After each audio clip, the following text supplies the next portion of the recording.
All right, guys. Tonight we are live with Bob Binnie. I'm so happy to have you on. And could you introduce yourself? Bob Binnie from Blue Ridge Honey Company. I live in Lakemont, Georgia. I began professional beekeeping in 1981 and never looked back. I've loved it the whole time. It's been a good career for me. We are beekeeper. I guess we would be called producer packers. We produce honey, but we also pack much more than we produce. So we buy honey from friends that I know and trust, and that's where the packer part comes in. We sell quite a bit of honey, actually. Yeah, so I've heard. Yeah. So, do you have any rough estimate on how much roughly goes out of your warehouse each year? Yeah, last year it was 1,500,000 pounds.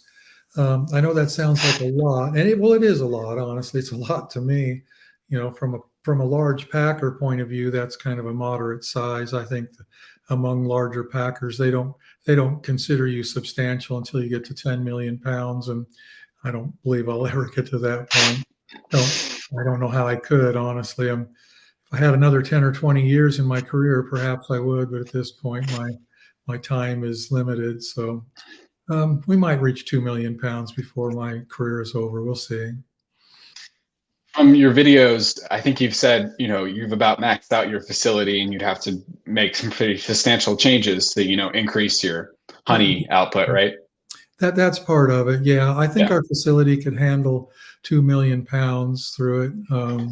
Much more than that, and I really would have to add on to the building. And really, it comes down to square footage. It's storing the honey and storing the finished product and all the containers it takes to service that need. We have to pile in quite a bit of honey in the fall to be prepared for the winter, Yeah. and so it comes down to square footage. I'd have to make space to hold more honey. As far as the processing room, it could handle another, 25 to 40% increase, I believe. It's just having the space, honestly. Yeah. Well, yeah, that's a little bit of honey. It's a little bit of honey, yeah. Yeah. How many different varieties would you guess? Like over 50 varieties in each year, or what do you think? Or is it mostly just a few different types? Well, we'll run between 6 and 10 varieties. Like in our retail store, we have taster bottles, and that's kind of what I judge it by. I count the taster bottles on the shelf there, and I can figure out how many varieties we have. Some of them are very common. Some of them are not. Right. See if I can remember them all right now. We have holly, which it's a common honey source, but it's not commonly isolated in such a way that you could actually call it holly. We have black locust. Most folks know about that. We have sourwood, tupelo. We have sweet clover from South Dakota. Yeah. We have basswood. We have our mountain wildflower. We have our blended wildflower. We have gallberry. We have orange blossom. And then we also isolate wildflower out of South Georgia. It's much different than our mountain wildflower. So it's really two different varieties of honey. I don't know how many of that was. That sounded like about 8 or so. Yeah.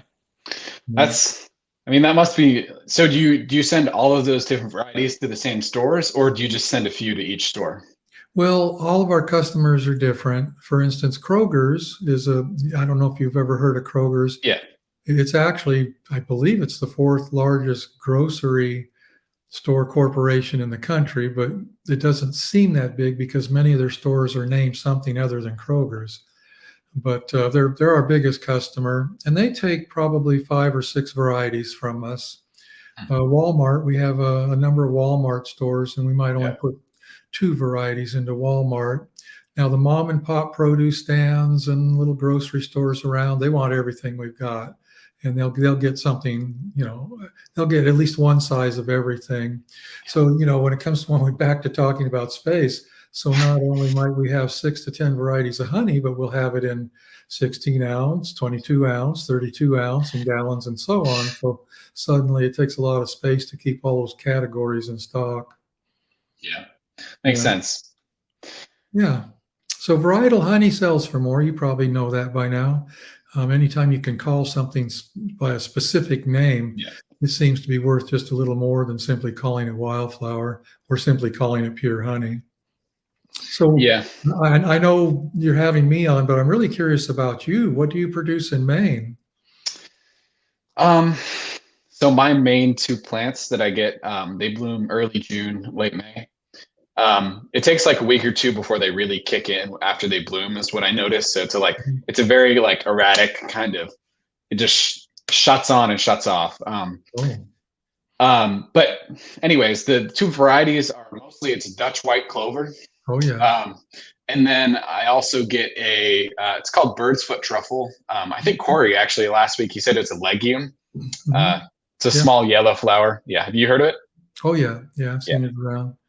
Yeah. yeah. So usually Dutch white clover lasts for a little while, but you say it's a short flow in your area? It lasts for a long time, like it's blooming for a long time, but the bees only make nectar for like a month. So like Yeah. our honey flow, if everything goes right, we're getting maybe at best like 10 weeks. Most years probably like 6 or 7 weeks. Okay. Do you have goldenrod in the fall to help your colonies get ready for winter? Yeah, that's a loaded question. It's about 50-50. So Okay.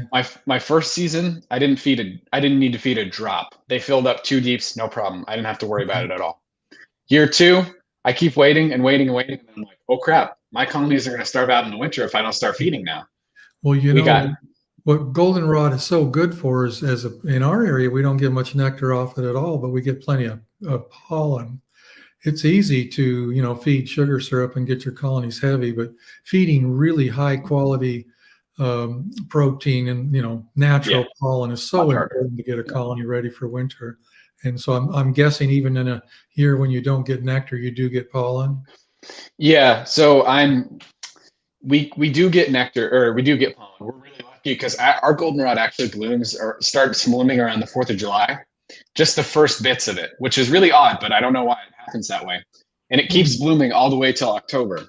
But we don't get any pollen. Like, so our flow cuts off around the first week of July.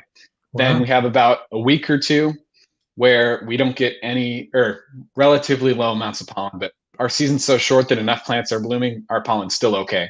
But then Yeah. we get right back up to pretty good pollen late July, all the way till the bees shut down. Just pollen, pollen, pollen. That's one of the reasons you're overwintering so well. They're building Yeah, up good for winter.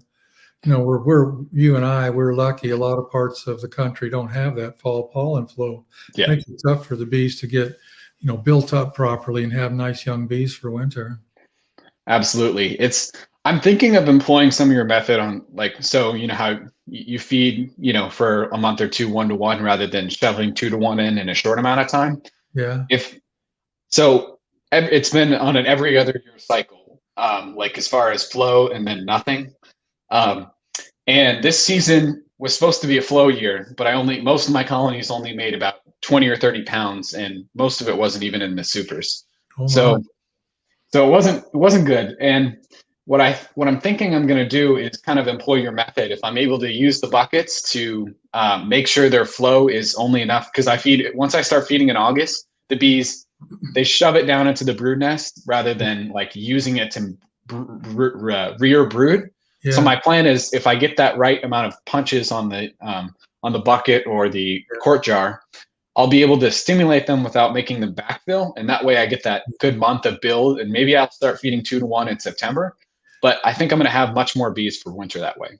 Yeah, you're right. And actually, if you're you know, doing it for the reason you're describing, I would go even thinner than 1-to-1.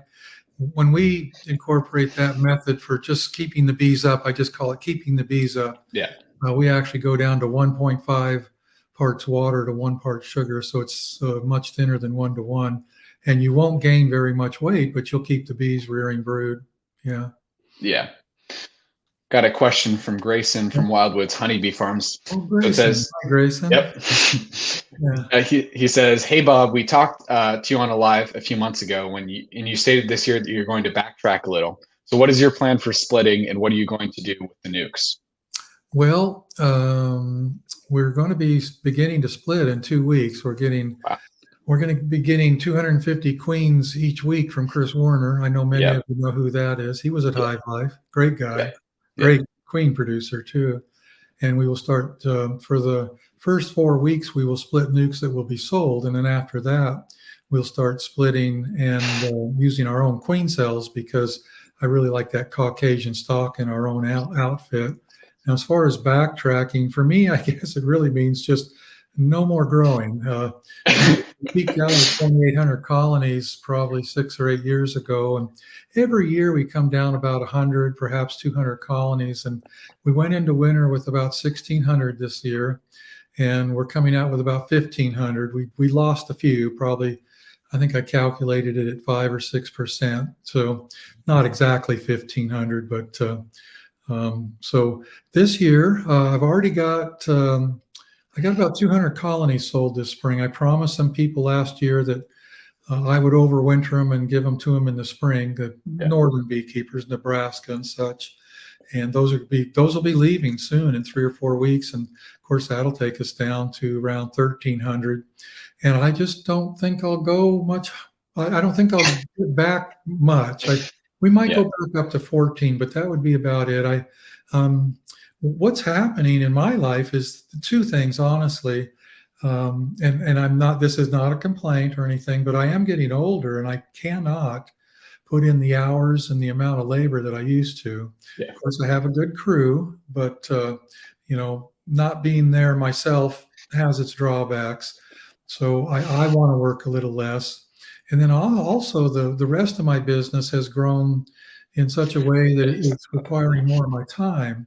5 or 6 years ago, I was still traveling south with the bees into South Georgia. And gosh, we'd leave on a Sunday night and stay in a motel all week and get back really, really late Friday night and be home for a day or day and a half and then go back.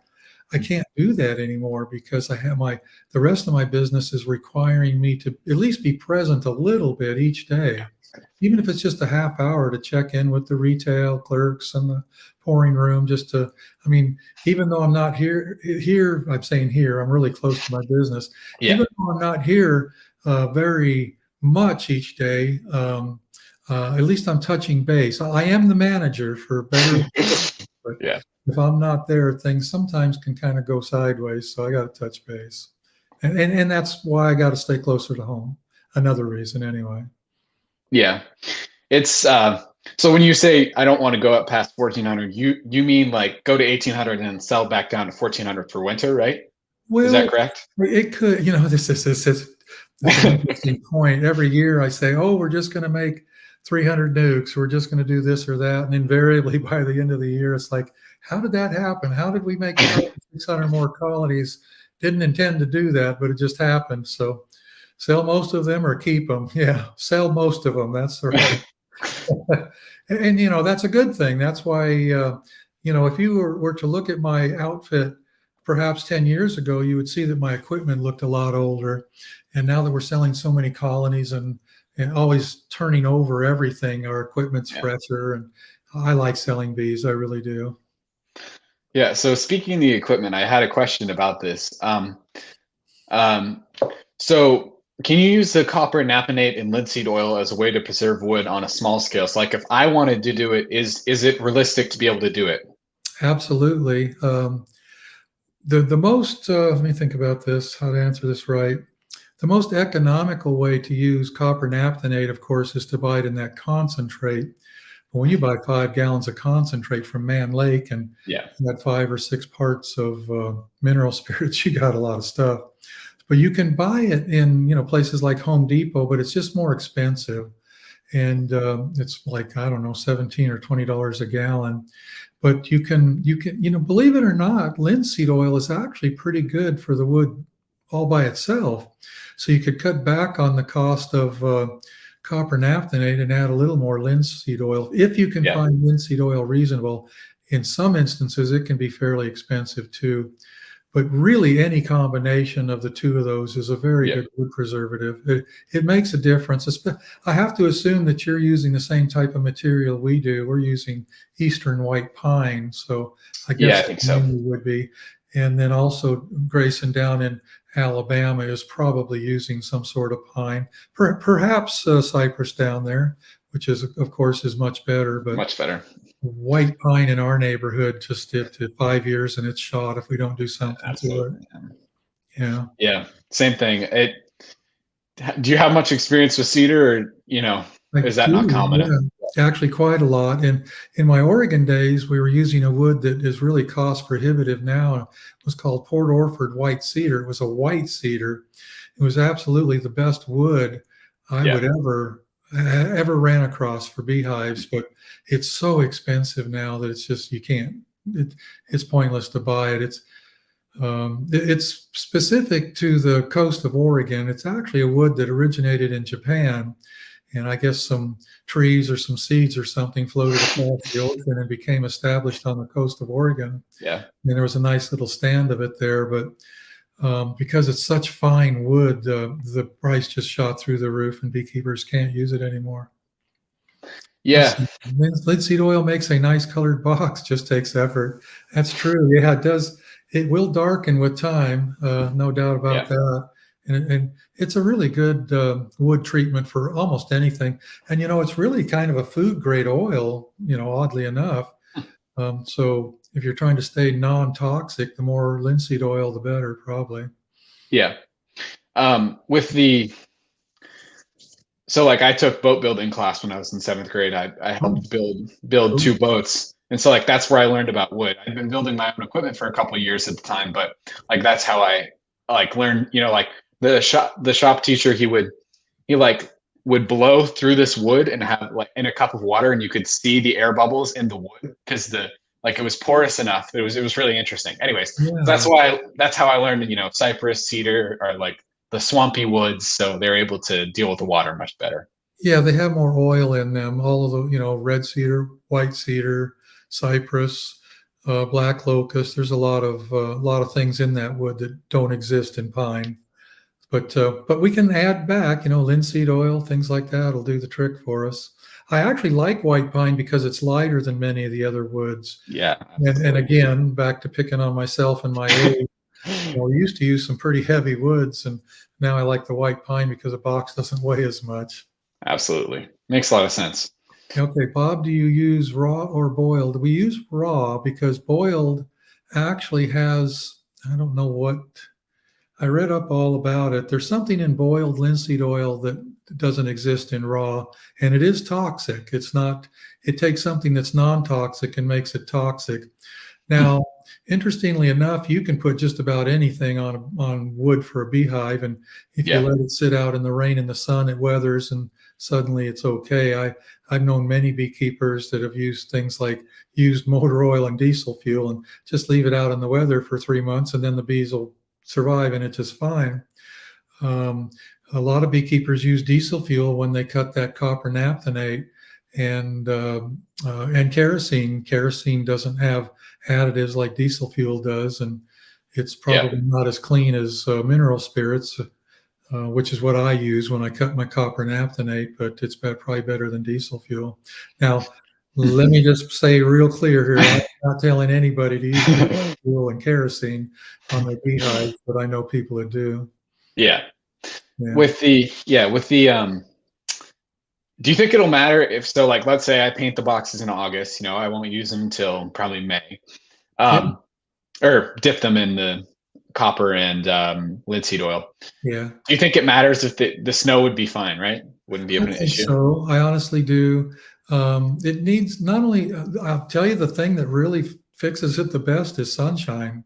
If you can Yeah. stuff the boxes in the sunshine, it doesn't take long for them to season enough to where that surface is relatively non-toxic. The idea of using copper naphthenate is really repulsive to a lot of people, but they've done some studies on it and found that it's really not quite as bad as we make it out to be. And oddly enough, you wouldn't think this, but the oil-based copper naphthenate is actually less toxic than the water-based. So it's actually important to use oil-based, not water-based, which is interesting because not a lot, but some of the large suppliers are actually dipping in water-based copper naphthenate, and that's actually a mistake. Yeah. How did you learn that? Just through research or? Well, actually, I got an email. I put out my little video on dipping our boxes, and I got an Yeah. email from a guy that was really smart on the subject, and he gave me a link to look at that was actually a research study on it. So I actually learned about that after I put my video out on dipping in copper naphthenate. And it was a pretty serious study. It was, I believe, what I was reading. I think the oil base, after it has seasoned a while, is actually less toxic than the water base. Yeah. So here's a comment. So like for me, I've always been like for these past couple months, I realized I either got to do the copper naphthenate or paraffin dip it. Yeah. So it said I'm fond of wax dipping for treating hives, inexpensive, less of a hassle than painting. Yeah. And see, I thought about doing that too, but then again, there's heat involved. So I don't know. It Yeah. seems like kind of a different challenge.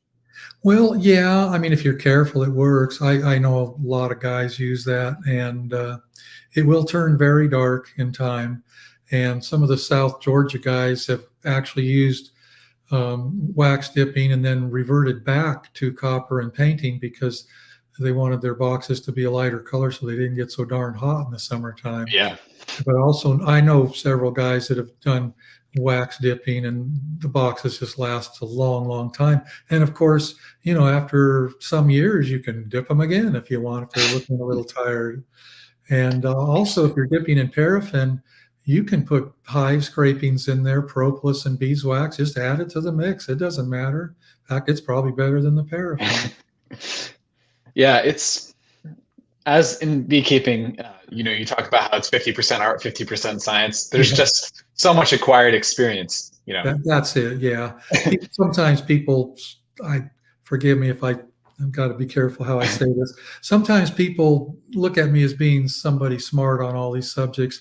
Honestly, after 40 some years, some of it's got to sink in. That's really all it's about. I just been there, done that so many times, so I can actually talk on some of these subjects. Yeah. For sure. So there's been some videos on YouTube. Have you seen anything about the eco wood treatment? I mean, I No, think you've got it. Yeah, go ahead. I've heard about it. I've heard Yeah, others say that it's really good, but I've not ever used it, so I can't really speak on it intelligently. I actually don't know none of the people in my personal inner circle yeah, have ever used it, so I really have not enough knowledge about it to speak on it. yeah. I've seen some videos. Kamen said that he's a little iffy on it, but he's a big wax dip guy. So I think he's Sure, found yeah. his preferred method. Yeah, he likes the wax dip. Yeah. Well, Absolutely. this dipping in copper and then painting, I have to be uh, transparent. Part of it is vanity. I like my boxes painted. I like them to look decent. And then when you're selling, and which I do, I'm selling a lot of Yeah, beehives now. When you're selling beehives, they're easier to sell if they're painted and look good. More experienced beekeepers will recognize that paraffin dip box is just as good, if not better, than a yeah, painted box. But many of the people that purchase bees from me, they look at it kind of puzzled. They don't really understand that. So painting works for me on many levels. yeah. So it says DCSB says eco wood is not a wood treatment. It Not a is a wood sealant. treatment, not a sealant. Yeah. In other words, it keeps the wood from rotting. Yeah. So back to the copper naphthenate. So what would I have, like a drum or a trash can, or like what would you suggest to mix or to Well, dip in? you actually don't need anything very big. In my very early days, I didn't even have something that I could dip a box in. I had a little pan that I could dip the box on one side and soak one side, then roll it, Yeah. and just soak all four sides and one after the other. And then I had a little stick hanging over my dipping pan where I could let the box just hang and drip a little bit. Yeah. That stuff will drip off your box for a while. And so right now I have a steel box that's big enough to submerge a whole deep box into, and then we put it on. I made a sheet metal pan that will with a rail that you can slide 5 or 6 boxes up on, and they'll with little 1/4 inch round stock on the bottom of the pan, so the box isn't actually sitting on the pan, and it'll drip for a little while there before we actually get around to stacking it on the pallet. And we just stack them up, and if they're still wet, so what? They drip on each other. That's okay. Makes sense. Yeah. Yeah, Some kind of drip pan basically after you yeah. finish the Yeah, treatment. my first pan was only 3 inches deep, and I just roll the super around and dip each side, and it worked. It worked fine. And would you suggest to wear gloves? I'm assuming doing that. Absolutely, and not Yeah. just the old glove. You need to go down to the hardware store and get some chemical type of gloves. Yeah. And also you need good airflow. If you don't have Yeah. a breeze, you need to create one with a fan so you're not breathing those fumes. Absolutely. Makes sense. Yeah. Yeah. So make sure you have, a field probably would be preferable if you can get it. Not that I have any flat ground here. Like I don't have a single beehive. I had 18 hives last fall that was actually in a completely flat location. Every single hive is slightly slanted a little bit. Oh yeah, yeah. So hilly. But I don't have to deal with any mud issues in any of my apiaries because it's all hilly. So Well, it's you're lucky. ideal. You can count your blessings. We've been playing in the mud every day here recently. We're taking 2 trucks to the bee yards mostly now because there's 5 or 6 of us working in the yard, and we need syrup and buckets on one truck and equipment on the other. And one truck always waits till the other truck makes it through in case we have to get out some straps Yeah. and drag them back. So count your blessings if you don't have any mud. Yeah, well, it's not really mud season. Tonight we're getting 10 inches of snow. Yeah. Is your ground frozen right now? No, it was actually 40 degrees, so the bees flew today. Oh, really? Okay. They pooped all over the snow. There's a You bunch of got dead house bees people sitting got a on lot of top. yellow dots on your snow today. Yeah, plenty of them. Yeah. Yeah, they've already done several cleansing flights, so it's not like Oh, yeah. like I opened them up and put sugar on a couple of them about a week ago, I think. Uh-huh. And suffice to say, there was not many spots on my bee suit that didn't have bee poop on them Oh, because yeah. they were Yeah. just pooping everywhere. And that wasn't even the first one, but still, it was one of the first, times where they all could go out and cleanse. Yeah. So much poop. Well, even in Georgia, when they can get out, and even in midwinter, they'll get out Yeah. every few weeks. And even in Georgia, we can get a pretty spotted truck sometimes. Yeah. Yeah. So, so you're going to be splitting in 2 weeks. So I wanted to talk Yeah. about some spring management. So, what are the advantages of equalizing, especially in the early spring? Wow. What is this your question? Yeah. That's quite a coincidence because Sunday morning, our video on Sunday morning is about just that. Our bees are getting too big too early this year, and we're using equalizing to try to keep things under control. Some of the colonies, of course, grow bigger faster than Yeah. the others, so we can take brood out of the big ones, put in the small ones, make them sort of equal, and keep the big ones under control, keep them from swarming too early. And we're Yeah. doing that right now. We're in the middle of that right now. So two advantages mainly. One is to keep the big ones from swarming too early, keep them under control. And the other one is to bring the small ones up to snuff so they're ready for the honey flow in time. It works. It's a really good technique to keep things equal, under control. Everything's the same. All colonies can be managed the same way. So we do it. We even do it after the honey flow starts. Sometimes in Yeah. midsummer or late summer, when we're trying to think ahead for winter, we'll say, "Well, gee whiz, this colony needs a little help if it's going to be ready for winter," and we might give it a little boost in August or something, so it'll grow faster in September and be ready for winter. Yeah, it's a delicate balance. Like, well, for me, I think our springs are obviously colder later into the year, but Oh yeah. like that's one of the things that really changed for me. Really, last spring, I was watching a beekeeper from Maine on his YouTube channel, and he was talking about equalizing, and he gave specific directions on what types of frames you need to be doing the equalizing with. And Yeah. when I saw that video, that was like a huge light bulb for me. Like it Yeah. changed. So like then all of my colonies, every single one of them was about the same size by the end of May.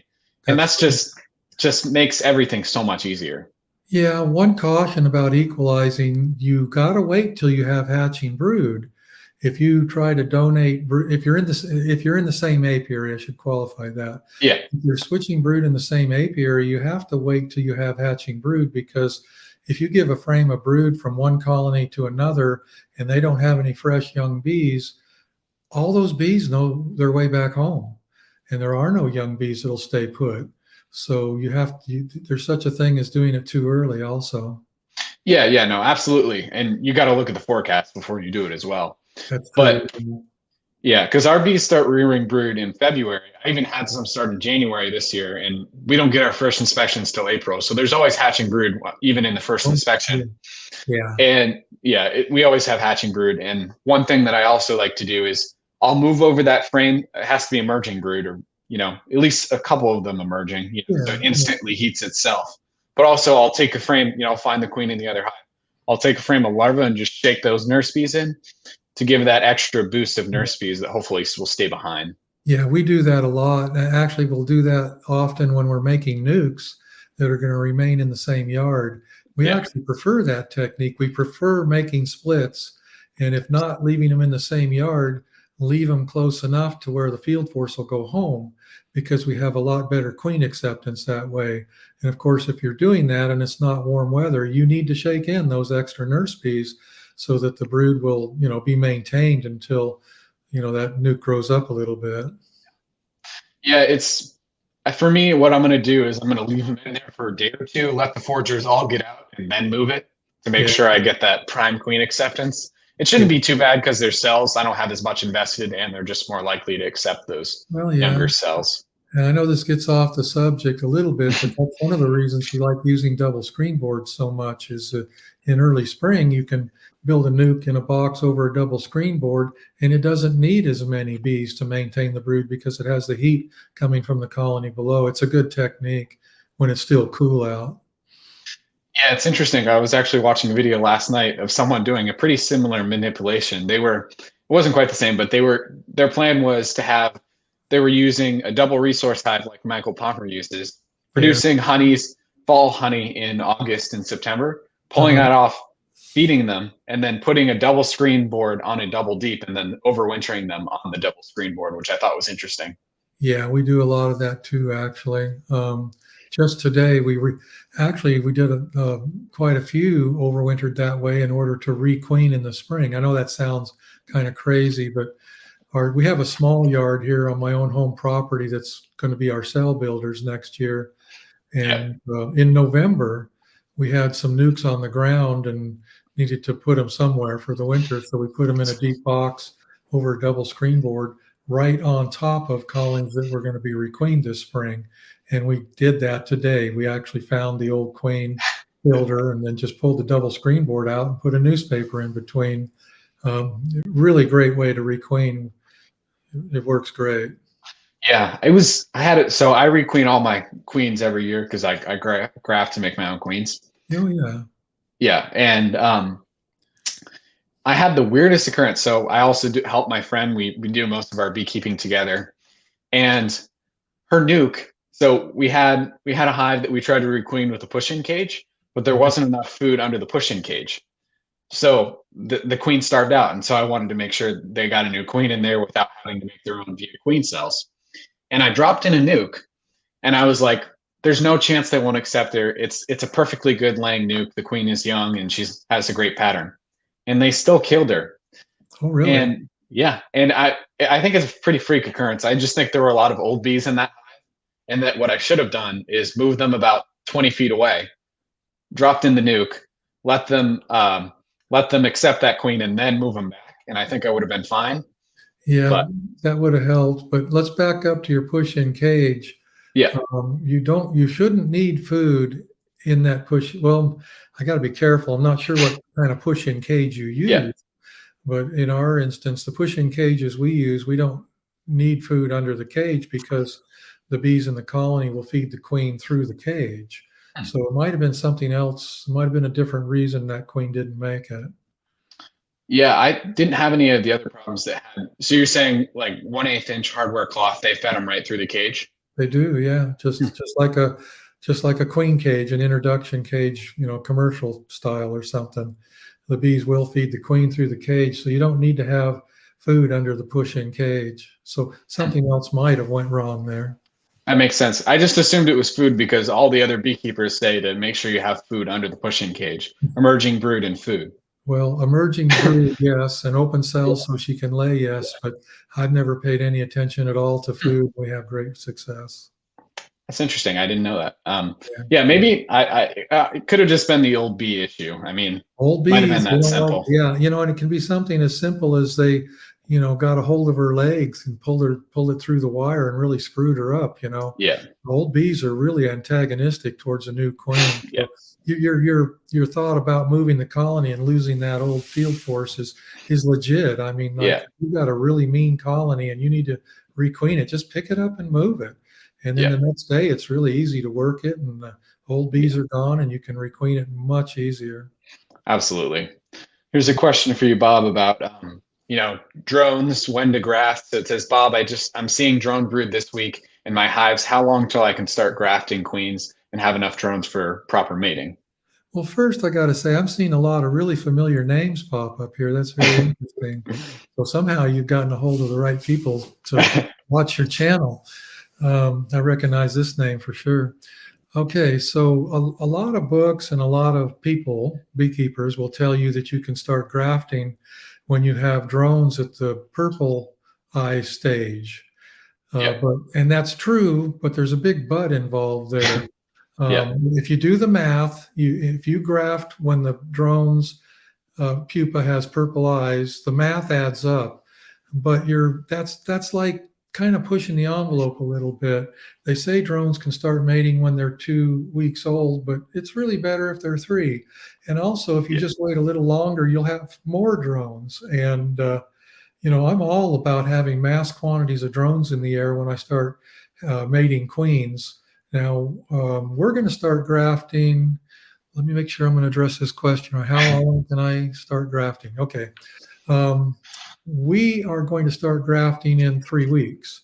And we're seeing some drones beginning to hatch now, and a whole lot of drone brood in the larva stage and the pupa stage. So I feel very comfortable doing that. This is a big mistake in South Georgia, buying these very earliest queens out of South Georgia. These queen producers are often doing exactly what I just described. As soon as they see drone pupa in the purple eye stage, they start grafting away. But they don't end up with the mass quantities that I feel are really important to get a really good mating with a queen. It's really important for a queen to be mated just absolutely as much as possible. If you're interested in that subject, Keith Delaplane hit upon it in that video I put out a few weeks ago on polyandry. He talked about how important it is for them to be mated with 20 or 30 drones. And if you're pushing the envelope too early, you might get mated okay, and you might have a good pattern, and everything might be looking okay. But it's really important to get a really diverse and a really heavy mating with the queen, if I'm saying that properly. So I hope I answered the question. I would wait till I see hatching drones before I started grafting. Hatching drones. Yeah. That's a short answer. Wait till you see hatching drones. Yeah, I did see your talk with Keith Delpling. Great job. I feel like a lot of people got a lot out of that video. It's really important information. That was a smart video on Keith's part. Yeah. It was easy for me. I just had to ask a question and listen to him, answer it so smartly. Well, you have to have the initiative to go talk to him, right? I mean, yeah, I can give you credit for that. Well, we're friends. I've known Keith a long, long time, and he even was initially said, "Bob, we need to get together and do something." And then so I popped in with the polyandry idea because I knew he was an expert at it, and it worked good. And it was, this was an interesting video. Now that you have a YouTube channel, I'm sure you're looking at your analytics a bit. Yeah. That was not my most viewed video. When you look at they call it the click-through rate, how often people click on a thumbnail when they see it pop up in front of them. Yeah. The click-through rate was really low, but what was absolutely astounding was how many views there were from sources outside of YouTube. And the only way that happens is for people to share the link with somebody, and then they hit the link on their email or whatever, and it shows up as a view, but it doesn't show up as a view through YouTube. 40% of the views on that video were from outside YouTube, which means that's an astounding amount of sharing a link on a video. Yeah. People thought it was good. Yeah. I mean, I'm sure people were sharing that all over Facebook groups and whatnot. I bet. So, yeah. Yeah. Yeah. But, back to analytics, I lost half my viewers in the first 30 seconds. So there was a lesson there. For the first minute, I was just introducing Keith and reminiscing about our past. Well, people got bored with that really fast. Ah, yep. Just clicked off before they had an opportunity to watch the really good stuff. Yeah. So that video taught me something. Part of me wants to do these introductions where, this is Keith, my old friend. We've been known each other for 25 years, and half the viewers are gone before the stuff. Yeah. And the video coming out Sunday morning's the same way. It's 3 minutes of talking to the crew and introducing a new employee, and I'll probably lose a lot of viewers before the first 3 minutes is over, but the rest of the video is pretty good. So is there a lesson there? I guess there is, but I'm not sure I'll make use of it too much. We'll see. I'm getting better, and you'll see this over time. Every few videos, you have another light bulb moment and say, you know what, that really doesn't work. I should be doing this instead. And I'm still learning on my videos, and how to handle the proper introduction is one of them. Yeah, I've had a lot of light bulb moments because I've already done about 20 videos. I've done Wow. at least two a week. And then my new goals. That's ambitious. My new goal is 3 a week till the bee season starts in about a month and a half. That's a lot of work. I do one. I try. I don't always make it, but I try to do one a week, and that's a lot of work. My life is probably busier than yours. I'm making some assumptions here, but I've got a tremendous amount of stuff going on with the business and all. So putting out one video a week for me is really pushing it. Yeah. So here's a comment from I've had a poorly mated queen last year. Started wonderfully, but petered out. Pattern degraded, and eventually she got the hive tool test and was replaced. Yeah, perfect. Yeah, started out. Who knows? She might have just mated with 1 or 2 drones. You never know. And but I like that, the hive tool test. Yeah. Yeah, it's a beekeeper joke. I feel like I've heard it before. Nobody else would know. Yeah. Nobody else would know. You're right. So on the topic of queen mating, I had a question for you about that. So in some of your videos, you've talked about this, drone flooding yards, and just making sure that you have, or potentially mating your queens in yards that don't have any full-size colonies, because more of them come back.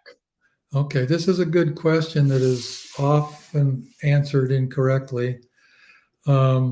And I'm going to tell you about a study I read. I think it was Austria, but I'm not positive, where they set up a queen mating yard, and every quarter mile to a half a mile, they set up another yard full of drones. And they mated a bunch of queens. And then they dissected them when it was all over, and they found that the semen originating from drones in the same yard the queen left was extremely low. I forget, it was an astoundingly low number, like 10 or 15%. And the rest of the semen came from yards that were at least a half a mile away. So it's kind of a no-brainer if you think about it. Drones generally don't go past about a quarter mile. Occasionally you'll see them out at a half a mile, but usually a quarter mile or less. But queens often like to go at least a half a mile and prefer to go more than a mile. It's a natural instinct, so they're not breeding with their brothers. And so when you're setting up drone flooding yards, it doesn't necessarily want to be the same yard that the queens are in, okay? Yeah. And what we do is we have 2 spots that we really use heavily for mating queens. And on my favorite spot, in the summer, we routinely get 90 and occasionally 95% mating, which is actually an extremely high number. An industry average might be more like 75 or 80% perhaps. And the way we do that is we have 3 bee yards in 3 different directions. One's a mile and a half, one's about 3/4 of a mile, and let me think, the other's about a mile. And then, of course, the bees are sitting in a home yard that has 48 colonies also. So there's a little bit of drone action from that. And so we got like a triangle around this bee yard. And it really, really works. So if you're going to be mating queens, you should consider having drones in at least 2 different directions. Maybe half mile, 3/4 of a mile out, and you'll have better mating than if you just rely on the drones from the home yard. Yeah. This year's going to be the first year I'm going to move colonies to do just that. I've got my grandparents, they have about a 30-acre farm. Uh-huh. and I've got a bee yard about I don't know 3/4 of a mile from their property. So I'm Yeah. going to put it on their property, on the edge of their property, which will mate with my other yard. And then I'm also going to put it on the opposite side of their property. And then I've got a river to the right, so they're not going to be going that way probably. So I don't think I'll be able to find one, get the full triangle, but at least I'll get two. So You can at least get two directions, or some facsimile of that. You'll do a lot better than just relying on the home yard. Yeah, absolutely, good yeah. thinking. Yeah, I was talking. So the state in Maine, you're supposed to get the state bee inspector to come if you want to sell any bees that year. Oh And so yeah. I was talking to her last spring, and she was talking about the largest beekeeping company in Maine, Swan's Honey. They go to South Georgia in the winter, and she was talking about how in South Georgia they had enough colonies as drone flooding yards that they were getting 98%. I think this is what she said is 98% of the queens when being put in a queen, like being put in a queen mating new, they come back and 98% of the cells turned into mated queens. Well, that's actually astounding because Yeah, it isn't just about drones. I mean, a lot of things can happen to a virgin queen. absolutely. Yeah. And I don't know about Maine. You may or may not have dragonflies, but if you have a lot of dragonflies in the area, that can really take your take down. And certain birds, martins and other things, they eat bees a lot. So, and a queen is very susceptible Yeah. to be getting eaten on her mating flight. So it also has to do with what kind of predators are in the area. Yeah. Her story. We do have dragonflies here. I don't think they're nearly as bad as some places in the South. I think it depends on what bodies of water you're on. I'm assuming that's Oh part of yeah, it. yeah. Yeah. Swampy land is where you'll see them the heaviest. Florida, South Georgia, there's lots of them. Yeah. It's Everglades, right? interesting. They're very vicious. It's interesting. I've had an opportunity to see one catch a bee once or twice, and they're Wow. very aggressive. These dragonflies, they don't mess around. Yeah. Well, they're also aggressive towards mosquitoes, which I think we all can appreciate that. Yeah, we can appreciate that. And I know that in Maine you have a lot of mosquitoes, don't you? Yeah, plenty of mosquitoes. Also, the black flies are killer. They take a chunk out of you. Oh, I've heard of the black flies. I've never experienced it because I've never been to the Northeast in the summertime in my life. But well, Bob. my wife is from Connecticut, and she has some Yeah. pretty good stories about black flies. Well, Bob, if you ever retire, which I'm doubting at this point, you'd be welcome to up here in Maine. Well, I'll absolutely keep that in mind. A lot of my wife's family is from New Hampshire and Maine. She's a she's 100% French, but they all came through Maine and New Hampshire to do it. And so every once in a while she goes up there, and I will Yeah. absolutely keep you in mind if I go with her. Yeah, there's plenty of French names at my high school. Yeah. I'll bet there are. Yeah, there's a Yeah. French. Woolette. Does that sound French or what? Yeah, we actually have an Olette, like in my class. Yeah. Do you really? Yep. Huh? Yeah, interesting. She did a Yeah. family tree. She did really looked at it very closely, and she is Yeah. absolutely 100% French. Oh, wow. Yeah, she can trace her ancestry all the way back to William the Conqueror, I think, or somebody like that. It's crazy. Yeah. Yeah. We got a dragonfly hater in the comment here. Jonathan Bennett. Evil. Oh, black flies. Yeah. The black flies are evil. They're just as bad in Maine, I would guess, as they are in Canada. And so my grandparents' farm, we have asparagus, and you cut asparagus in May. We hundreds of pounds of it. And when you're in those asparagus fields and it's, 80 doesn't sound like a lot. For us, it's a lot. And those black flies are taking chunks out of your leg. It's painful. What can you do? What do you got to do? Wear a bee veil or something, or what? Well, what I've actually, funny you asked. So we have a brook on our property. It's like about 19 acres, and it's mostly woods at my house. Yeah. And we like to go fishing in the summer, and we can fish right out of there. And what I'll do is I'll go out to the creek with a bee veil on because there's so many mosquitoes. Yeah. That I'll just get swarmed. Yeah. Well, when I lived in Alaska, we had a lot of mosquitoes, but we didn't have black flies. But boy, did we have mosquitoes. There was about 6 varieties of them. One would die off, and then the next one would come. It was just, Yeah. It was awful. Yeah. It's definitely a pain of living in certain places for sure. Yeah. Well, Maine's cold country. I enjoyed my time in Alaska, but I wouldn't want to live there again. No. It's too cold for this guy. Absolutely. So I know you made a couple of videos about your Caucasian, mostly Caucasian, partly Carniolan stock. And have you introduced any VSH lines into your apiary? I haven't yet, but I've been talking to Shabu Raj out of Tennessee is the man Yep. who's doing the artificial insemination for the queens I'm using. I used to buy queens, excuse me, from Sue Kobe, Yep. and Shabu was getting queens and semen from her, and I was giving Shabu some of my stock, and Yep.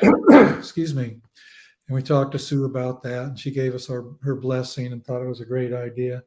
And so, off subject, forgive me. Yep. And so I talked to Shabu last year about let's start testing these Caucasian bees for VSH, and Yep. he agreed that it's probably time to start doing that. Try to get the best of both worlds. These Caucasian bees aren't for everybody, and I have my reasons for using them, but I don't know anybody that's testing Caucasian bees for VSH, and it's time for us to start. Absolutely. I'm trying to culture or start a bee similar to yours because like I fed 600 pounds of sugar last fall because I didn't get a fall flow.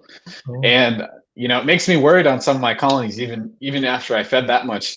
So I'm really trying to, culture that more frugal bee that likes to build up later in spring because yeah. I'm not doing pollination. So, Yeah, if you're not trying to make lots of packages and nukes yeah, early and pollinate, then there's no reason to come out of winter with a basketball-sized cluster. yeah. He says, "Oh, I want some of them." Oh yeah, So, there's another so, name I recognize. Yeah. so Yeah. do you sell any queens? We do in summer, but we don't do a lot. Raising queens for Yeah, for production to sell is really another iron in the fire. I'd need a little more help, and I'd have to get myself organized in that direction. And we've got so much on our plate right now. I'm yeah, not sure I want to really go that direction. Anyway, I'll back up. We do sell them, but we easily sell them right there at the store, so we don't ship them. So if somebody wanted to come and pick some up in summer, they could, but they'd have to pick them up. yeah. I mean, I think when you built the following as you have, Bob, I'm sure those things go so fast, just Oh instantly, yeah, right? and there's not many of them. Like again, Yeah, we might sell, a few hundred a summer. So I think the most we've ever sold is 400 or 500, and there's too much demand for our supply. That's for sure. how long is your queen rearing season there? I'm curious. Well, we will start grafting in 3 weeks, and then our last graft will be sometime in late July to early August. I used to try to make nukes way up into August, and I was Yeah, successful, but it took a lot of effort to get them through. So we kind of stopped making nukes in late July and early August now, and I've had a lot better luck, and it's so much easier and less stressful that way. We can graft later. There's drones yeah, available a little later than that, but we just choose to stop at that point. yeah. So Sue Kobe lives in Washington, I think, and so DC's bees. I think the Yeah, line you're running might work real well in Washington State. I believe so. In talking with Sue on the Yeah, phone, she really really likes that combination of Carniolan Caucasian in her area. Of makes sense. Yeah, I course, mean, Washington State is diverse now. I mean, it's like Oregon. A lot of people don't realize that Washington State is really like three or four real different regions. But I honestly think anywhere in Washington they do okay. Caucasians don't like really hot weather. They would not be great in Florida or Texas or Arizona or yeah, something like that. But anywhere in Washington, I think it's probably cool enough to where they do fine. yeah. So when you say they don't do real well, you mean like you physically see less brood, or what do you mean? Well, they just don't produce as well, and they you can just tell they're not as productive as the Italians. And Yeah, then when you compare the Caucasians and Carniolans to Italians up here in our area, the Southern Appalachians, they perform almost really close to the same production. And then the idea that they're so frugal in the end, I think you actually do get more honey because they don't eat as much honey. yeah. But if you take them south, excuse me, I think because they do produce a little less brood and act a Yeah. little different, I think the Italians outperform them honey production wise. And of course, in southern regions, the honey flows are later and start earlier, so that having to get them through winter on just 60 pounds or whatever is not an issue. Yeah. I mean, that's my goal. I think I'm going to get some of Greg Burns's queens because he talks about his stock really doing what I want, which is Yeah, waiting till the right time to build up because yeah.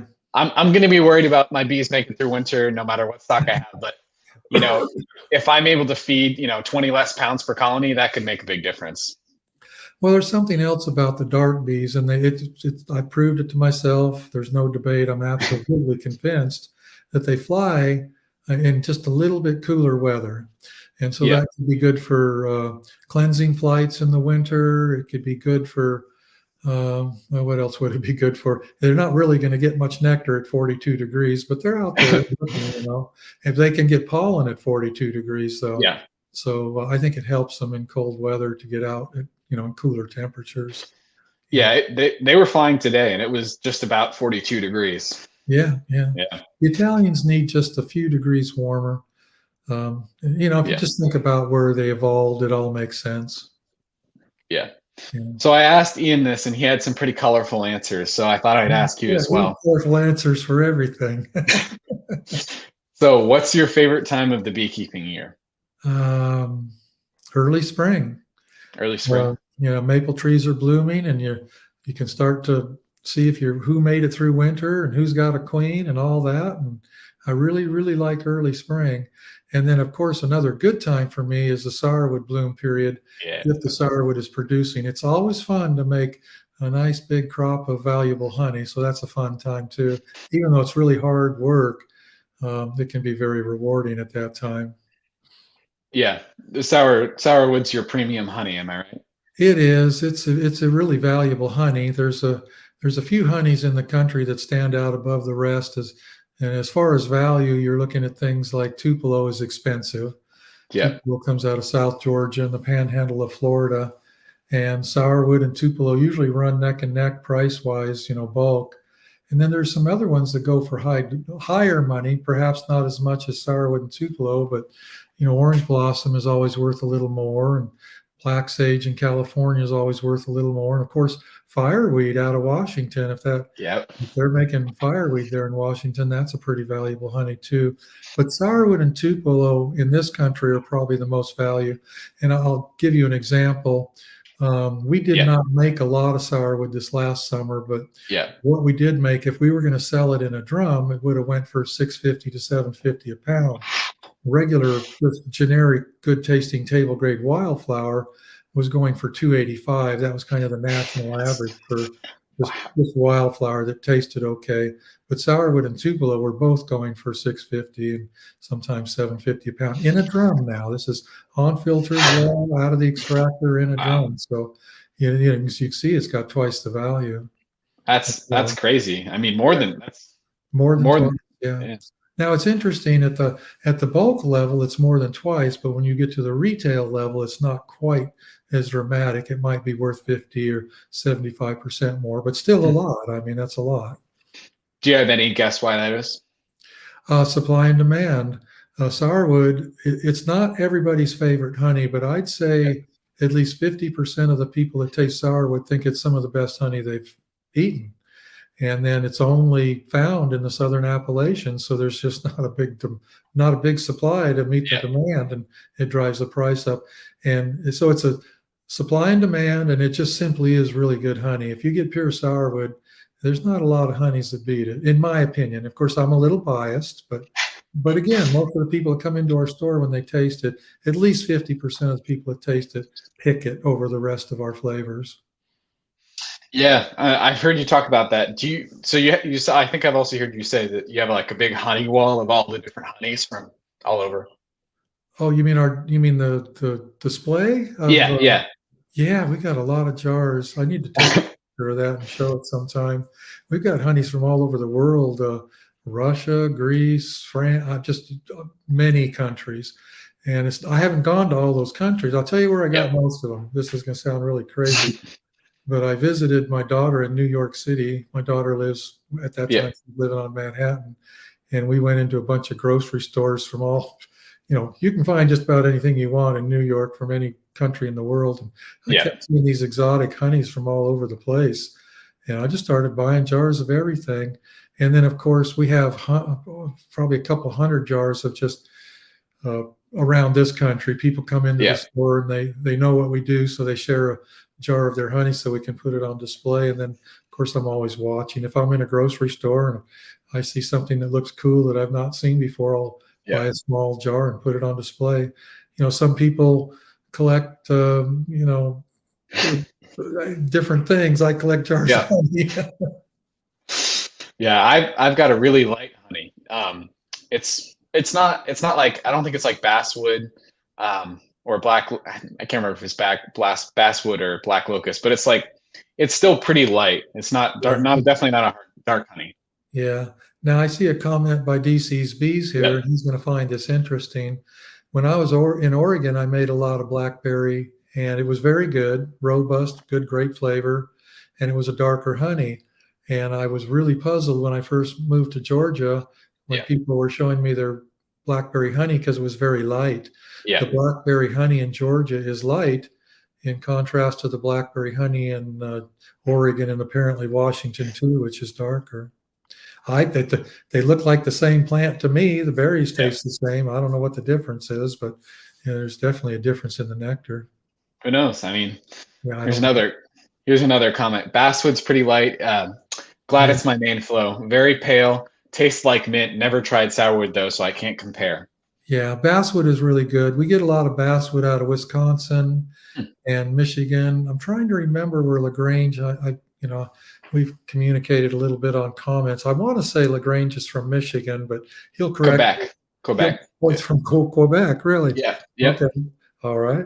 I think so. Well, anyway, so we get a lot of basswood out of Wisconsin and Michigan, and I really like it. And I'll tell you what, my favorite thing to do with basswood is to blend it with other honeys, like put 10 or 15% basswood in it, Hmm. and that minty flavor. It isn't overbearing, but you can recognize it there, and it can actually make other honeys taste better. Yeah. So I like using basswood for blending a lot, just a little, like 10, 15, 20% basswood. It makes everything else taste a little better.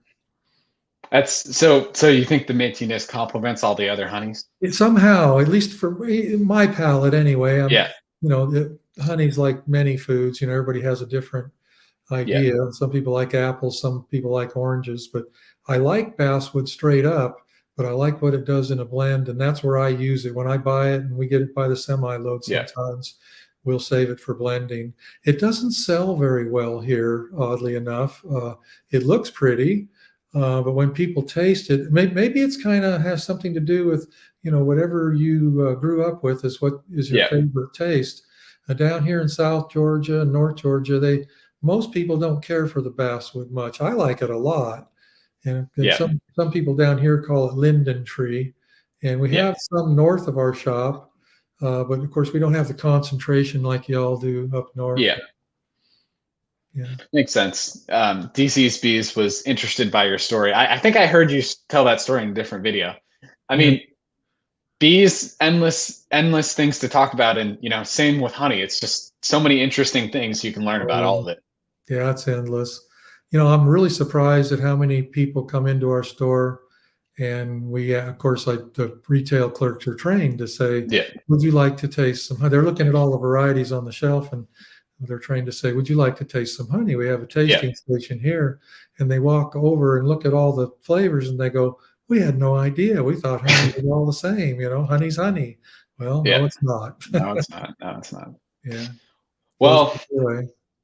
yeah. I mean, a lot of people are just used to getting it from the grocery stores. That's right. And then sometimes it's good, and sometimes it's not so good. We do quite well in the grocery stores we're in because once people taste our honey, they kind of leave the other stuff alone.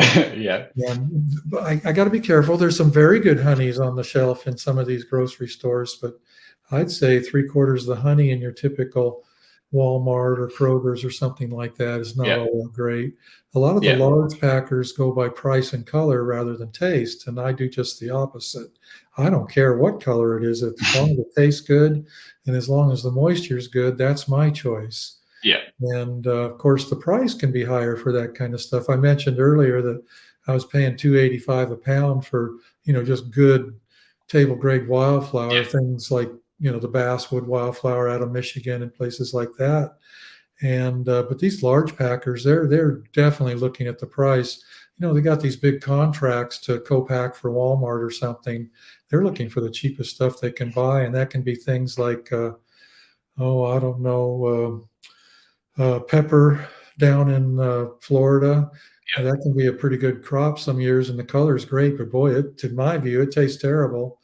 And then some of these other honeys that just don't taste good, but they look okay, and the price is right. So the big packers kind of sometimes they can gravitate towards that type of stuff. You're talking about how you really didn't like smartweed, right? I did not like smart. Oh no, it was not smart. It was the smartweed or fire? Is there a fireweed? No, fire. No, fireweed's the Firefly. Canadian. Trying to remember what it was. Were you the one that gave me the sample at Hive Life? No, I didn't. No, it wasn't me. Somebody gave me a sample of that. Whatever. I'm having trouble remembering the name. It was, oh God, was it bad? I'm not sure you could blend that flavor away. You'd have to make it 99% something else. And what did you call it? What did you mention first? I thought it was smartweed. I know smartweed has a really strong flavor. Maybe it's smartweed that I tasted. Yeah. Boy, it was bad. And we have a pretty bad honey here too. Luckily we don't get it all the time, and that is rhododendron and azalea. That's pretty bad honey, and it's very toxic. If you eat a lot of it, it'll make you really, really sick. Yeah. But your brain won't let you eat a lot of it because it tastes so bad. You can't eat a lot of it because it just tastes too bad. You can't do it. Yeah. Well, thanks for coming on, Bob. People can. Yeah, I really enjoyed it, and we'll bump into each other sometime in the future at some bee meeting or something. And if I ever get to Maine, I'll absolutely look you up. All right, sounds good. People can find you on your YouTube channel, right, and your Facebook page as well. Our Facebook isn't so great. I don't use Facebook. Every once in a while, my wife will put something up there, some sort of post, and I got like I said earlier, I'm not real tech savvy, and Facebook, it looks to me like Facebook needs some maintenance, and I'm not in the mood for maintaining something else. Of course, we do have the YouTube channel, which you've got posted there. Bob Binnie at Blue Ridge Honey Company will take you right there. And as soon as I get off, I'm going to go check out your YouTube channel. All right. Okay. Well, thank you. Thank you, Bob. See you later. Had a great time. Bye.